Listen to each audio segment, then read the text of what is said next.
Hola, mi nombre es María Isabel Rodríguez Alfonso y soy docente con ALED del plantel 122 Dr. Gonzalo Aguirre Beltrán de Carlos A. Carrillo, Veracruz.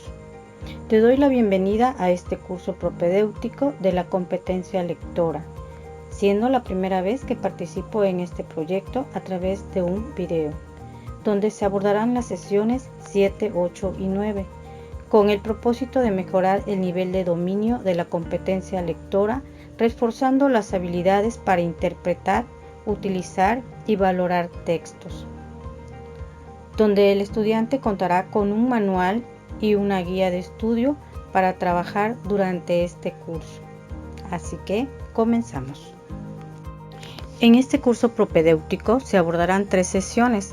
La sesión 7, la tolerancia umbral de la paz. La sesión 8, la intolerancia social ante lo diferente.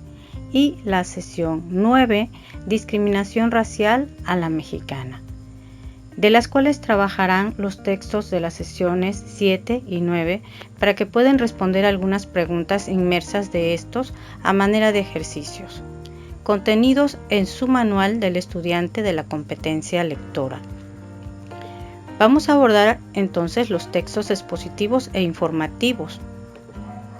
Los textos expositivos informativos abordan de manera objetiva un asunto o tema determinado con la finalidad de dar a conocer e informar una serie de hechos, datos o conceptos específicos. Su propósito es transmitir información y aportar un conjunto de conocimientos claros y directos sobre una amplia lista de contenidos generales o específicos. El texto expositivo también es explicativo, al aclarar y detallar toda la información relacionada con todos los datos que proporciona. De allí que podamos encontrar textos expositivos en discursos de carácter informativo, educativo, científico, jurídico o humanístico. A continuación se presentan las siguientes características de estos textos. Son formales para su redacción, consideran el lenguaje objetivo y, según su propósito comunicativo, es principalmente referencial, es decir, informar sobre un tema. También tenemos algunas preguntas guías para el análisis de un texto informativo. Estas son ¿qué?, ¿por qué?, ¿quién?, ¿dónde?, ¿cómo?, ¿cuándo? ¿Qué es un tecnicismo? Los tecnicismos designan y definen un método, objeto, concepto, actividad u oficio. Estas palabras se caracterizan por tener un significado denotativo, es decir, describen una realidad. Vamos a ver algunos ejemplos. ¿Cuáles son los tecnicismos más usados de un dentista u odontólogo? Estos pueden ser caries, extracción, dientes, filtración. ¿Cuáles son los tecnicismos principales de literatura?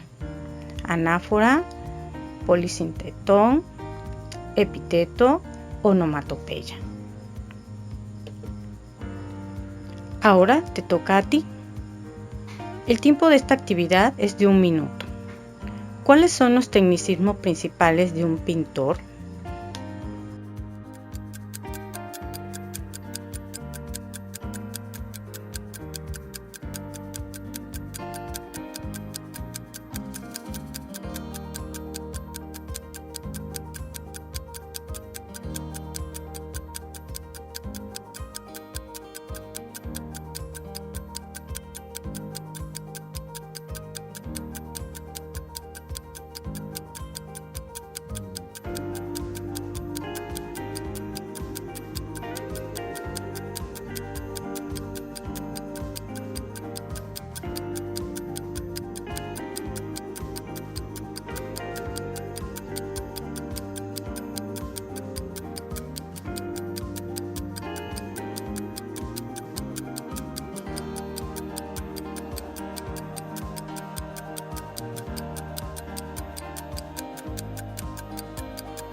A continuación le invito a ver y escuchar el video que explica el tema de la paráfrasis.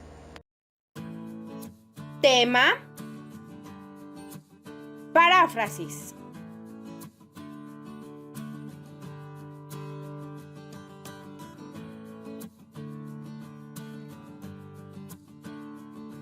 ¿Qué es? Consiste en explicar con tus propias palabras lo que acabas de leer, es decir, transformar las palabras del autor a tus propias palabras. Claro, sin alterar el sentido original del texto.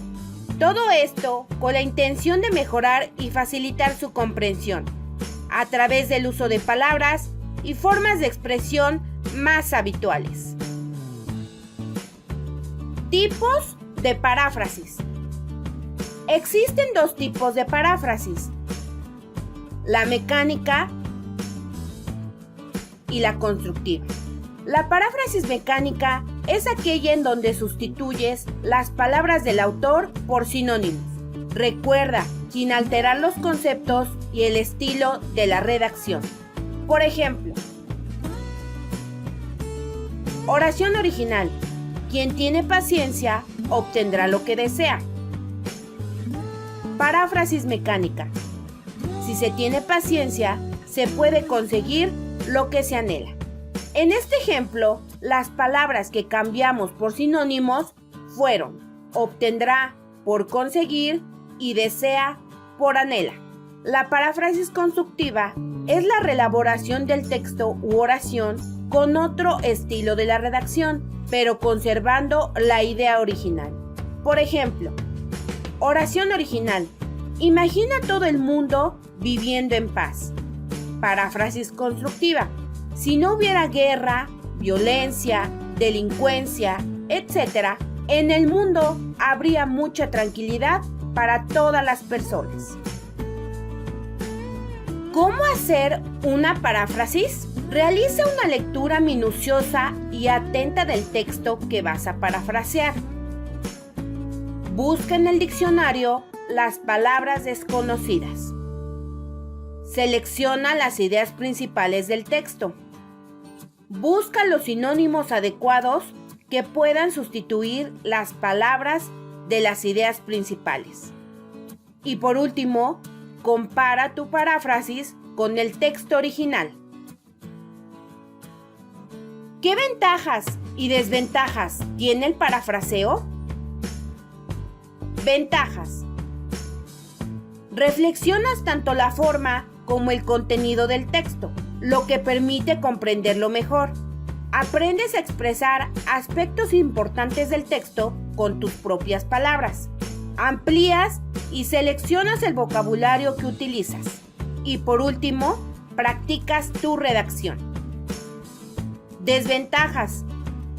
Podrías sentir que el trabajo es un poco tedioso por tener que leer varias veces el texto. Esto fue el tema, la paráfrasis. Si te gustó el video, suscríbete a este canal. Vean y escuchen también el video Categorías gramaticales con ejemplos, el cual les va a ayudar a conocer e identificar elementos gramaticales, sintácticos y semánticos, utilizados en un texto para comprender su contenido. Hola, soy la profe Mónica. Bienvenidos a una nueva lección. Hoy el tema categorías gramaticales.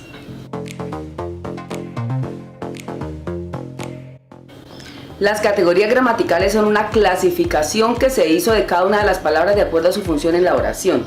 Se reconocen actualmente 9 categorías gramaticales.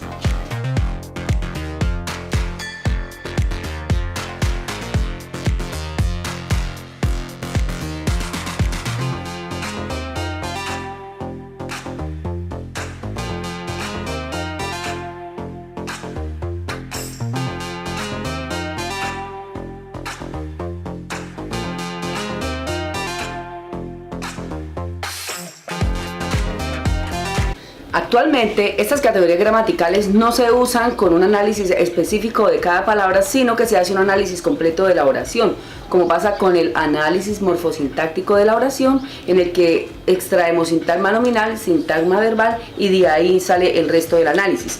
Pero es importante conocer estas categorías gramaticales para ese análisis. Para entender el idioma inglés o el idioma francés, también es importante saber de categorías gramaticales en español, porque en inglés nos van a enseñar nos van a hablar de artículos o de adjetivos o de adverbios, pero no vamos a saber cuáles son ni a qué se refieren.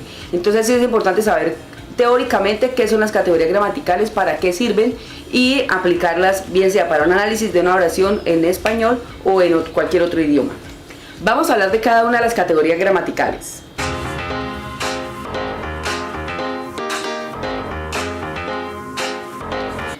En la oración Luis juega mucho, la palabra más importante por la cual tiene sentido es el verbo. El que juega es Luis. Este vendría a ser el sustantivo o el sujeto en un análisis más detallado. ¿Qué estoy diciendo de Luis? Que juega. Esta es la palabra más importante de la oración. Por lo tanto, esta es la palabra más importante de las 9 categorías gramaticales, la que le da sentido y vida a una oración, que es el verbo. Actualmente se conocen 5 tiempos simples del verbo en su conjugación y 5 tiempos compuestos. Los 5 tiempos simples son presente, pretérito, futuro, copretérito y pospretérito.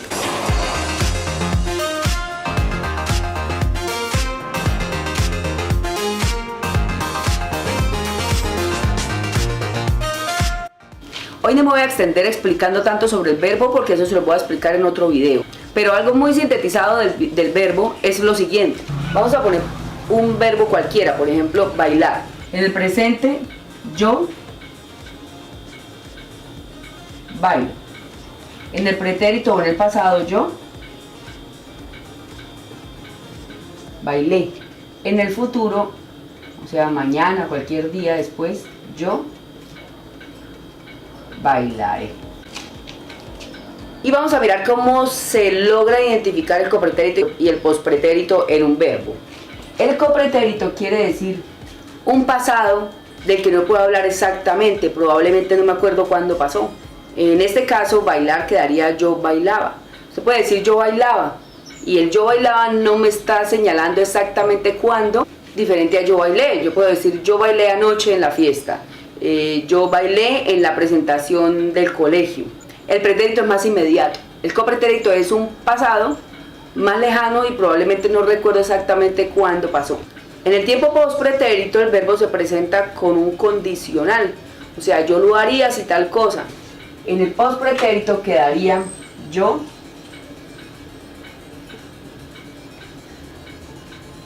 bailaría. Por ejemplo, yo bailaría si hubiese traído zapatos cómodos, ¿sí? Entonces, en el pospretérito se genera una condición de ese verbo. Ahora vamos a hablar del sustantivo. El sustantivo es una palabra que representa personas, animales y cosas. Pero también no se les olvide, puede representar pensamientos, conceptos abstractos, sentimientos, ideas. Algo de lo que usted pueda hablar, eso es un sustantivo. Veamos estos ejemplos del sustantivo. Las estructuras se cayeron. ¿De qué? ¿De quién? ¿De quiénes? ¿De qué estoy hablando? De las estructuras. Este es el sustantivo. Esta felicidad que me atrapa. ¿De qué estoy hablando? ¿O qué es lo que me atrapa? Entonces, felicidad es el sustantivo. Juan está viajando. ¿De quién estoy hablando? De Juan. ¿Qué estoy diciendo de Juan? Que está viajando. Juan es el sustantivo. Ahora vamos a hablar del adjetivo. Y no borré la palabra sustantivo del tablero porque las dos palabras están directamente relacionadas. El adjetivo es esa palabra que acompaña al sustantivo y que me da más información sobre el sustantivo. Por ejemplo, si yo digo el carro blanco, yo puedo hablar del carro, yo puedo decir que el carro está sucio.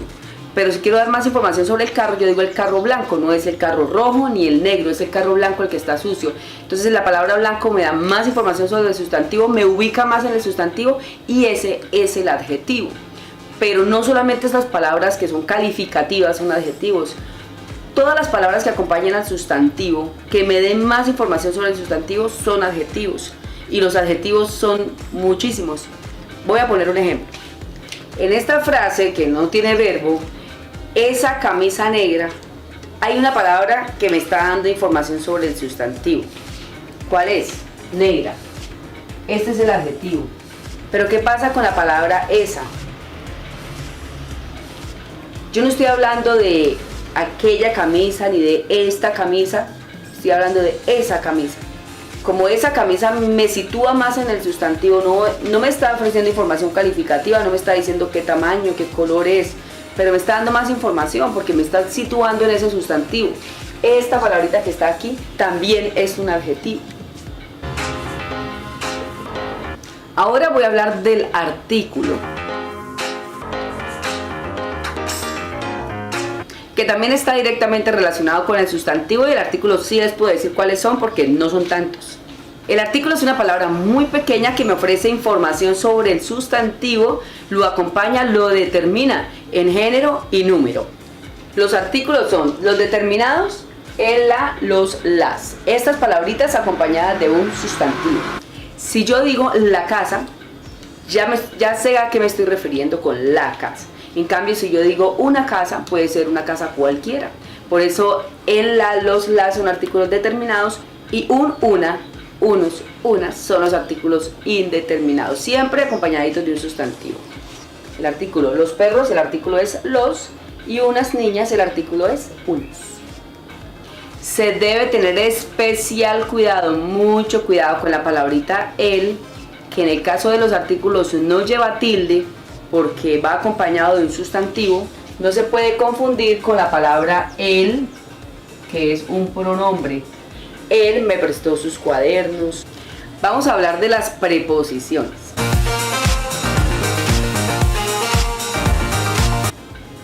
Las preposiciones son esas palabras que me ayudan a unir ideas o conceptos en una oración. Bueno, las preposiciones que se conocen actualmente creo que superan las 24 preposiciones, pero les voy a dar las más conocidas para que cuando lleguemos a hacer el análisis morfosintáctico de la oración ustedes logren identificarla. Se las voy a decir de memoria para que ustedes también se la aprendan de memoria. A, ante, bajo, con, contra, de, desde, en, entre, hacia, hasta, para, por, según, sin, sobre, tras, al, de. Pero hay más.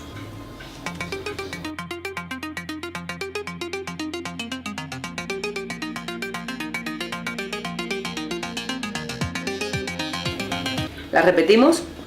A, ante, bajo, con, contra, de, desde, en, entre, hacia, hasta, para, por, según, sin, sobre, tras, al y de.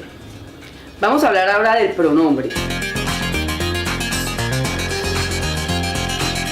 El pronombre es esa palabrita que puede llegar a reemplazar al sustantivo. Los más conocidos son yo, tú o usted, él, ella, nosotros, nosotras, vosotros, vosotras, ellos y ellas. Pero les cuento que hay más de 120 palabras que cumplen la función de pronombre. ¿Y cuáles son? Vamos a ver unas. Cuando algo le pasa a esta personita, que es esa primera persona, yo, ¿qué palabra usamos? Por ejemplo, yo me caí. Esas flores son para mí. Él fue conmigo. Les comparto un listado de algunos pronombres.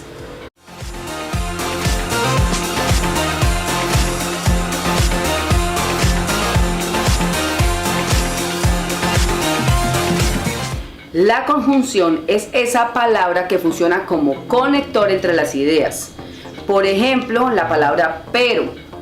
Yo iba a ir a caminar, pero empezó a llover. Las personas asistieron a la capacitación, sin embargo, el auditorio no se llenó. El conector ahí sería sin embargo. Y por último vamos a hablar de la interjección. Las interjecciones son esas expresiones que nosotros logramos decir con admiración o con alguna expresión exclamativa. Por ejemplo,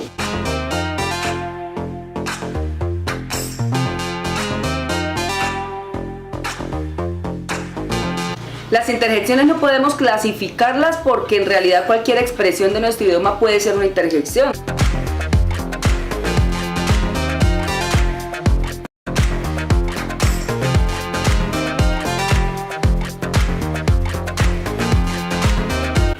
Bueno, ya aprendimos hasta aquí que son categorías gramaticales. Nos vemos en el próximo video y no olviden suscribirse al canal para que reciban más información sobre nuestra amada lengua castellana.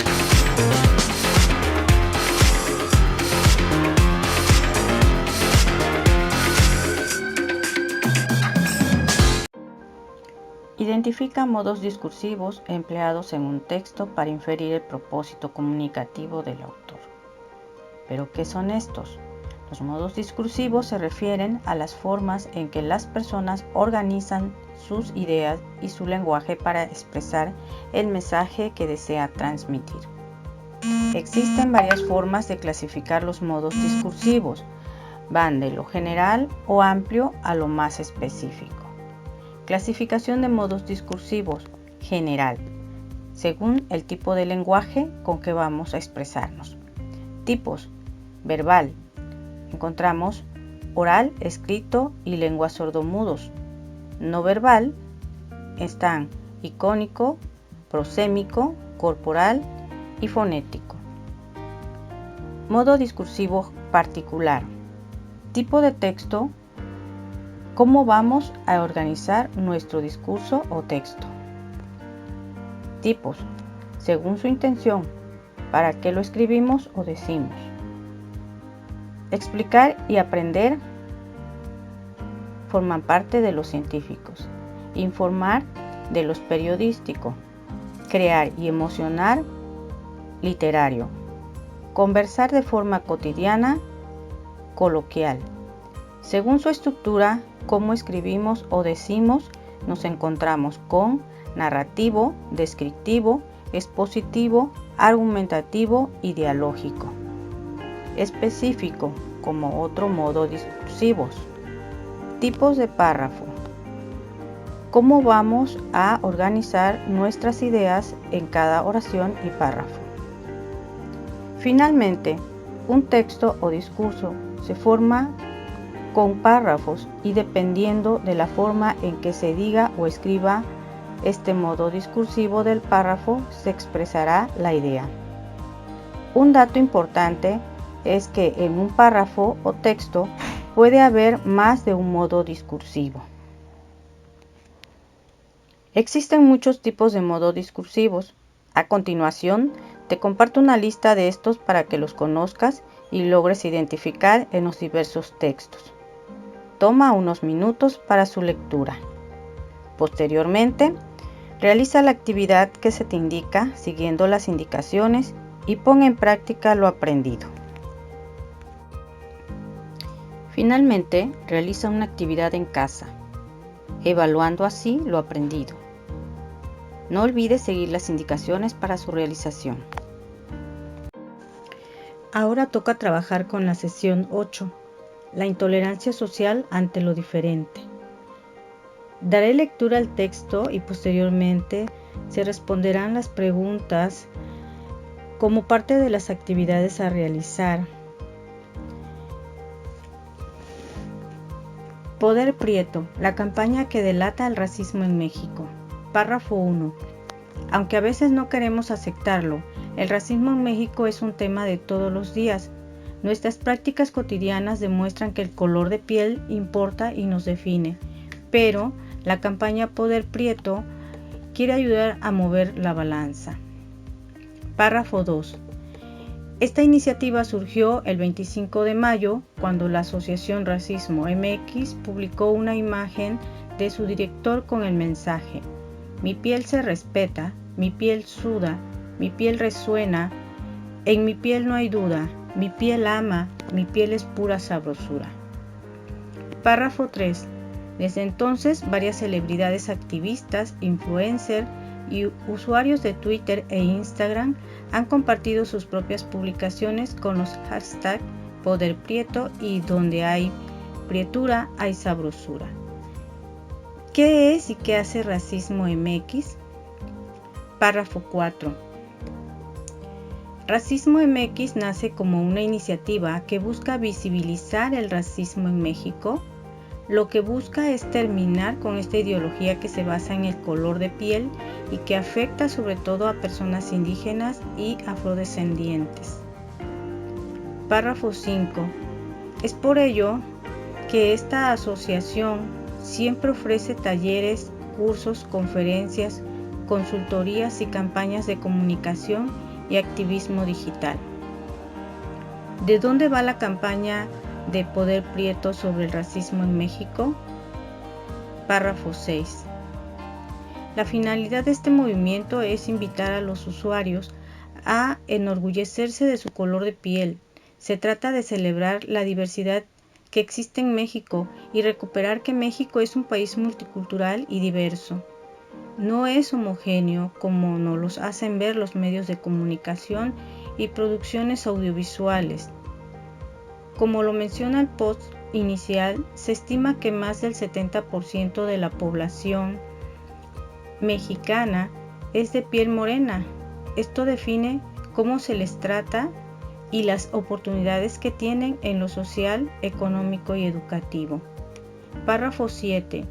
Como cifra aparte, el Censo de Población y Vivienda del 2020 de INEGI calcula que el 2.5 millones de mexicanos se identifican como afromexicanos. De esa cifra, el 7.4% habla alguna lengua indígena. Párrafo 8. Hace varios meses, algunos actores y actrices mexicanos han denunciado actos de discriminación en su contra dentro de la industria del cine y la televisión. Por eso es que algunas de estas figuras fueron de los primeros en unirse a Poder Prieto en contra del racismo en México. Este texto fue recuperado el 31 de mayo del 2021. Bueno, ahora vamos a pasar a responder las preguntas que se solicitan en una tablita. Estas son: ¿de qué suceso te informa el texto? Bueno, vamos a ver. Para empezar, el texto nos habla acerca de el racismo, ¿sí? Y por ahí también nos habla del racismo en México y nos habla de una campaña, ¿sí? Podemos encontrar esto en el párrafo 1. Dice: aunque a veces no queremos aceptarlo, el racismo en México es un tema de todos los días.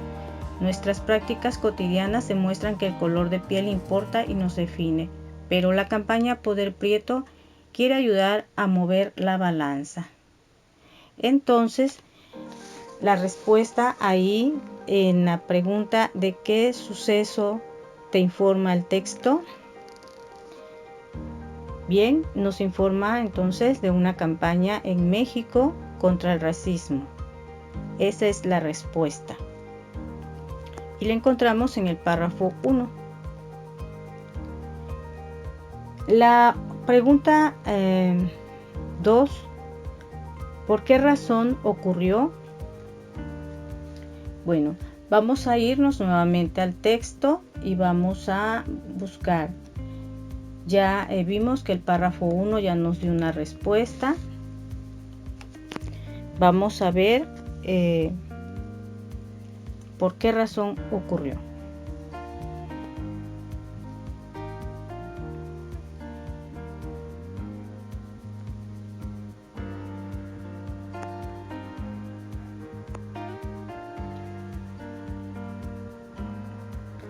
Bueno, en el párrafo 2 dice: esta iniciativa surgió el 25 de mayo cuando el Racismo MX publicó, ahí no lo encontramos. Desde entonces varias celebridades, activistas, influencers y usuarios de Twitter e Instagram han compartido. Tampoco. ¿Qué es y qué hace el racismo en México? Párrafo 4. Racismo MX nace como una iniciativa que busca visibilizar el racismo en México. La pregunta es: ¿por qué razón ocurrió? Ok, ¿por qué razón ocurrió? En el párrafo 4 nos dice: Racismo México nace como una iniciativa que busca visibilizar el racismo en México y terminar con esta ideología que se basa en color de piel. Parece que aquí encontramos la respuesta a esta pregunta: ¿por qué razón ocurrió? Entonces la respuesta es: ocurrió para visibilizar el racismo en México y terminar con esta ideología que se basa en el color de piel y que afecta sobre todo a personas indígenas y afrodescendientes. Respuesta que encontramos dentro del párrafo 4. La otra pregunta es: ¿cómo pasó? Es decir, ¿cómo se dio este acontecimiento? Bueno, todo tiene una manera de iniciar. Entonces vamos a ver en el párrafo 1, aunque a veces no queremos aceptarlo, racismo en México, bueno, ahí no lo podemos encontrar porque ahí encontramos la parte como introductoria. Esta iniciativa en el párrafo 2 surgió el 25 de mayo cuando la Asociación Racismo MX publicó una imagen de su director. Y la pregunta nos dice: ¿cómo pasó? Es decir, ¿cómo surgió esto? Ok, en el párrafo 2 dice: cuando la Asociación Racismo MX publicó una imagen de su director con el mensaje "mi piel se respeta, mi piel suda, mi piel resuena". Es así como pasó esta iniciativa. Entonces la respuesta es: ¿cómo pasó? La respuesta es cuando la Asociación Racismo MX publicó una imagen de su director con el mensaje "mi piel se respeta, mi piel suda, mi piel resuena, en mi piel no hay duda, mi piel ama, mi piel es pura sabrosura". Y lo encontramos dentro del párrafo 2, la respuesta. La otra pregunta es: ¿cuándo se llevó a cabo? Bueno, leyendo aquí en el párrafo 2, dice: esta iniciativa surgió el 25 de mayo. El 25 de mayo se llevó a cabo. Entonces ahí encontramos luego la respuesta en el párrafo 2. El 25 de mayo. Esa es la respuesta de cuándo se llevó a cabo. En la siguiente pregunta dice: ¿dónde sucedió? Es decir, esta iniciativa, ¿dónde inició? ¿Dónde sucedió? Vamos a ver. En el párrafo 2, bueno, en el párrafo 2 encontramos cuándo se llevó a cabo, ¿verdad? Y cómo pasó. Pero la otra pregunta es: ¿dónde sucedió esta iniciativa? Bueno, vamos a ver aquí en el párrafo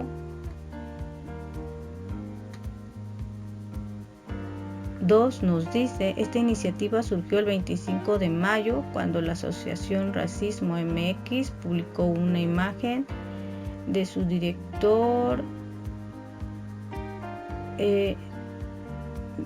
con el mensaje "mi piel se respeta, mi piel suda, mi piel resuena". No, ahí no lo encontramos. En el párrafo 3 dice: desde entonces varias celebridades activistas, influencers y usuarios de Twitter e Instagram han compartido sus propias publicaciones con los hashtags Poder Prieto y hashtag Donde hay prietura hay sabrosura. Bien, entonces en el párrafo 3 estamos encontrando la respuesta en dónde sucedió. Y sucede en Twitter e Instagram, que es donde varias celebridades y activistas compartieron sus propias publicaciones. En el párrafo 3, en Twitter e Instagram. Esa es la respuesta, ¿dónde sucedió? Y la última pregunta, ¿quién y quiénes participaron en el hecho? Bueno, pues ahorita precisamente aquí en el párrafo 3 estábamos viendo de algunas personas que intervinieron o participaron. Dice, vamos a leer nuevamente el párrafo 3. Desde entonces varias celebridades, activistas, influencers y usuarios en Twitter e Instagram han compartido sus propias publicaciones con los hashtags Poder Prieto y donde hay prietura hay sabrosura. Muy bien, entonces la respuesta a la pregunta ¿quién y quiénes participaron en el hecho? Queda de la siguiente manera. Varias celebridades, activistas, influencers y usuarios de Twitter e Instagram han compartido sus propias publicaciones. Siguiente pregunta. 2. ¿Cuál es la idea principal de la lectura? Primero, ¿qué es la idea principal? Es la que expresa el aspecto esencial del texto. Es apoyada por ideas secundarias que la explican, aclaran o especifican. Una de las características principales de la idea principal son que expone el contenido más importante. A veces no es explícita y se tiene que deducir. Es independiente a otras ideas. Ahora vamos al texto. ¿Cuál es el tema? Bueno, nos habla del racismo en México. Pero, ¿cuál es la idea principal? Para aterrizar la idea principal, daré lectura a los primeros párrafos del texto.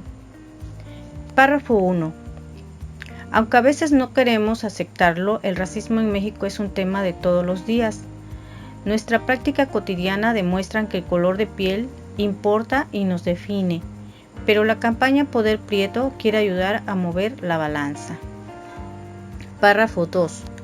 Esta iniciativa surgió el 25 de mayo, cuando la Asociación Racismo MX publicó una imagen de su director con el mensaje Mi piel se respeta, mi piel suda, mi piel resuena, en mi piel hay duda, mi piel ama, mi piel es pura sabrosura. Párrafo 3.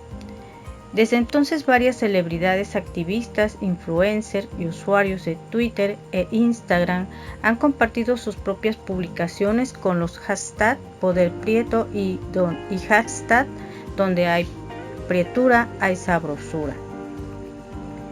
Párrafo 4. Racismo MX nace como una iniciativa que busca visibilizar el racismo en México. Lo que busca es terminar con esta ideología que se basa en el color de piel y que afecta sobre todo a personas indígenas y afrodescendientes. Veamos ahora. Nos dice en estos 4 párrafos, bueno, vamos a empezar a ver que en el párrafo 1 realmente nos encuentra algo que nos ayude a aterrizar nuestra idea principal. Pues ya lo retomamos, ¿verdad?, para el tema. Ahora, aterrizando esto, dice que prácticamente hay un impacto de ese mensaje publicado, ¿sí? Esto lo vemos en el párrafo 2. Dice, esta iniciativa surgió el 25 de mayo, cuando la Asociación Racismo MX publicó una imagen de su director con el mensaje Mi piel se respeta, mi piel suda, mi piel resuena, mi piel no hay, en mi piel no hay duda, mi piel ama, mi piel es pura sabrosura. Bueno, aquí prácticamente hay un impacto del mensaje publicado. ¿Y quién publicó este mensaje? La Asociación MX, ¿sí? prácticamente esta asociación hace un desafío, ¿sí?, a los prejuicios racistas en México. ¿Y cómo lo hace? Pues esto busca prácticamente hacer una demostración del orgullo por el color de piel, ¿sí? Dice: mi piel se respeta, mi piel suda, ok, mi piel resuena. Pero también ayuda mucho prácticamente dónde se publica, en qué espacio se publica, ¿sí? Bueno, pues aquí nos habla de estas redes sociales como es Instagram y Twitter. Y bien, aterrizaremos entonces nuestra idea principal, que quedaría el impacto del mensaje publicado por la Asociación Racismo MX, que desafía los prejuicios racistas en México por medio de una demostración de orgullo por el color de piel que hizo eco en redes sociales. Es así como quedaría la respuesta de la segunda pregunta. Ahora te toca a ti. Responde las preguntas 3 y 4, apoyándote de la información compartida del tema modo discursivos y también de tus conocimientos previos con respecto a sinónimos y antónimos. Continuando con el curso propedéutico de la comprensión lectora, seguimos con la sesión 9, que hace mención sobre los textos argumentativos. La lectura ayuda a nuestra formación cultural y sensibiliza nuestra apreciación hacia el arte. De ahí la insistencia en la lectura recreativa. Leer cuentos, novelas, ensayos, poemas, etc. no es un acto en vano. Por el contrario, es una práctica que enriquece nuestro vocabulario, refuerza nuestra redacción, ensancha la comprensión de las ideas y nos abre puertas hacia la imaginación. Los textos argumentativos, su intención comunicativa es persuadir sobre un punto de vista a través del planteamiento de una idea o tesis, la cual se defenderá con argumentos. Su función comunicativa es apelativa o persuasiva. La argumentación es la estrategia discursiva utilizada para convencer. Puede encontrarse tanto en textos orales como escritos y emplean un lenguaje denotativo y connotativo. A continuación se dará un ejemplo para que se comprenda un poquito más estos tipos de lenguaje. Vocablo. Características de los lenguajes denotativos serían que aluden al significado objetivo de las palabras. Un ejemplo de esto es utilizando el vocablo perro haciendo uso del lenguaje denotativo, diremos que es un mamífero doméstico de la familia de los cánidos, de tamaño y pelaje diverso. Tiene olfato fino y desarrolla cierta inteligencia. Otro punto sería: tengo un perro pequinés en su etapa de cachorro.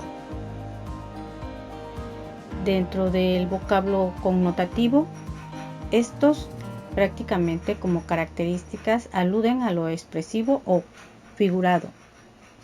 Por ejemplo, seguimos haciendo uso del vocablo perro en el lenguaje connotativo y podemos referirnos como una persona mala, ingratitud, tipo despreciable, aguerrido, mal genio, entre otras. Otro ejemplo podría ser dentro del lenguaje connotativo: cuando se trata de ir por el balón, Nacho lo pelea como perro.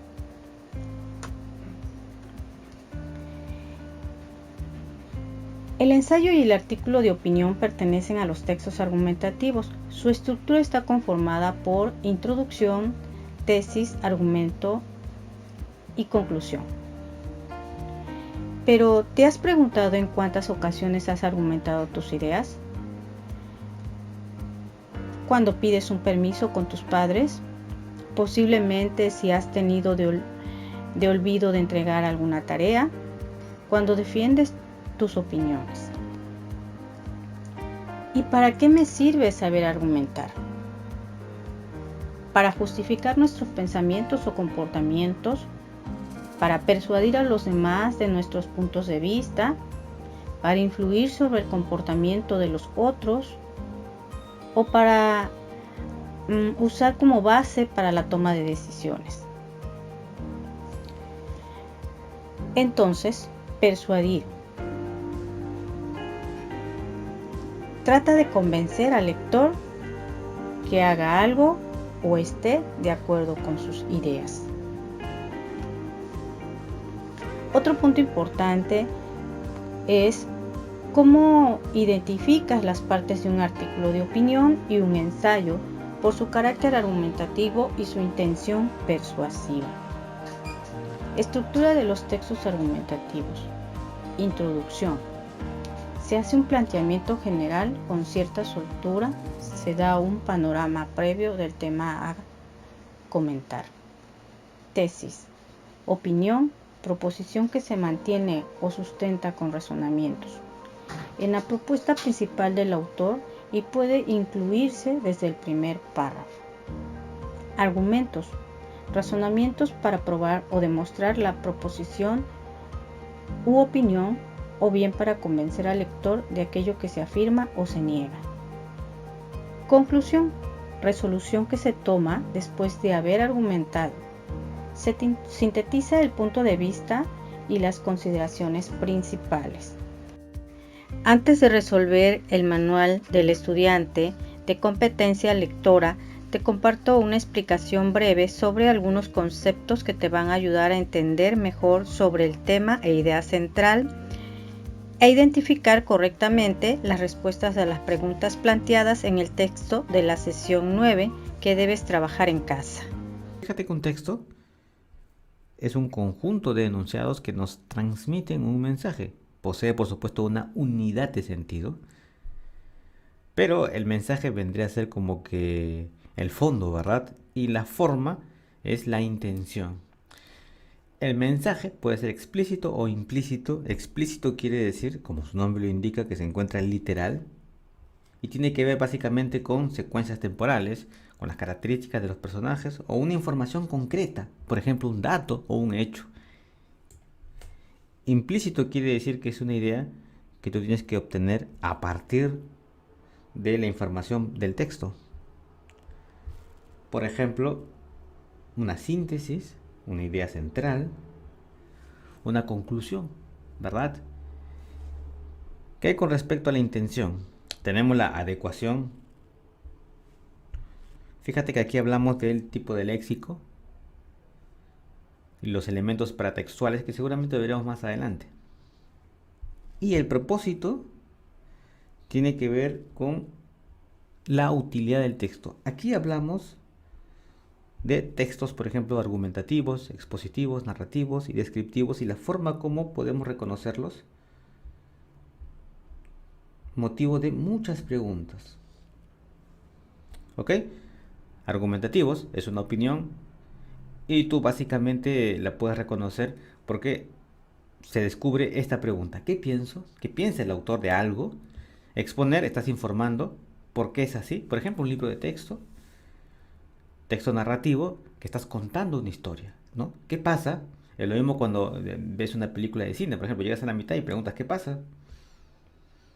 Secuencias temporales. Y descriptivos, ¿cómo es? Una guía de viajes, por ejemplo. Bien. Te invito a ver y escuchar una explicación sobre cómo identificar el propósito del texto, con un ejemplo incluido, y de esta manera puedas identificar bien la respuesta a las preguntas planteadas en el texto que debes trabajar en casa. Propósito del texto. Los alimentos transgénicos, alimento o veneno. Fíjate que cuando me dan el título es como que un resumen de lo que va a venir, ¿verdad? Eso es lo que hace el título. Te presenta, te dice, oye, vamos a hablar de esto. Así que es importante prestarle atención. Entonces tú ya sabes que el texto te va a hablar de los alimentos transgénicos. Y va a plantear esta dicotomía, ¿verdad? ¿Alimento o veneno? Veamos. Hay diversos puntos de vista en cuanto al futuro. La comercialización y etiquetación de los alimentos transgénicos. He visto muestras de pruebas e investigaciones exhaustivas que concluyen que no es seguro para nuestro futuro comercializar en estos momentos con dichos alimentos. ¿Será correcto jugar con la naturaleza? ¿Podemos decir somos Dios y poder cambiar la información genética de nuestros alimentos sin siquiera sopesar futuras consecuencias en potencia catastróficas? No creo. También es injusto para el consumidor que no desea poner en riesgo su salud no estar consciente de que el alimento que consume es un alimento de Frankenstein o un alimento natural. Cuando me hablan de propósito, ya vimos al principio en nuestro resumen. Aquí está. Me están hablando de la utilidad del texto. Me están diciendo qué tipo de texto es este. ¿Es argumentativo, expositivo, narrativo, descriptivo? Y aquí llegamos a la conclusión que es un texto de tipo argumentativo. ¿Por qué? Porque te está dando el punto de vista del autor, ¿verdad? ¿Qué pienso? Es lo que te está diciendo. Y justo él responde por aquí. No creo, dice. ¿Verdad? O sea, que él no está de acuerdo con los alimentos transgénicos. Él plantea la pregunta y se responde, ¿será correcto jugar con la naturaleza? Bueno, entonces él está simplemente argumentando. Argumentando quiere decir eso, estar a favor o en contra de algo. Pero no es solamente decir, oye, me gusta o no me gusta, como cuando tú le das a una publicación de redes sociales, sino, si tú estás de acuerdo, primero tienes que plantear una introducción. O sea, el texto argumentativo consta de 3 etapas. Primero planteas una intro, la presentación del tema. Luego, ¿por qué? O sea, si estás a favor o no, el desarrollo, el argumento, ¿verdad? Y finalmente, la conclusión. Y justo él cumple con eso, ¿no? Presenta el tema, los alimentos transgénicos, luego da su opinión y finalmente llega a la conclusión, ¿verdad? Los demás, por supuesto que no es un texto de divulgación, expositivo menos y narrativo no, tampoco. Es un típico ejercicio argumentativo. Es fácil de reconocer porque tú encuentras esto. Yo estoy de acuerdo, no creo, no debe ser así. Está bien, está mal. Yo opino. Bien, vamos con la siguiente. Finalmente realiza una actividad en casa, evaluando así lo aprendido. No olvides seguir las indicaciones para su realización. También te invito a que veas el siguiente video que dará continuidad a las sesiones 10 y 11 de la competencia lectora a cargo de la profesora Marisol Martínez Cortés.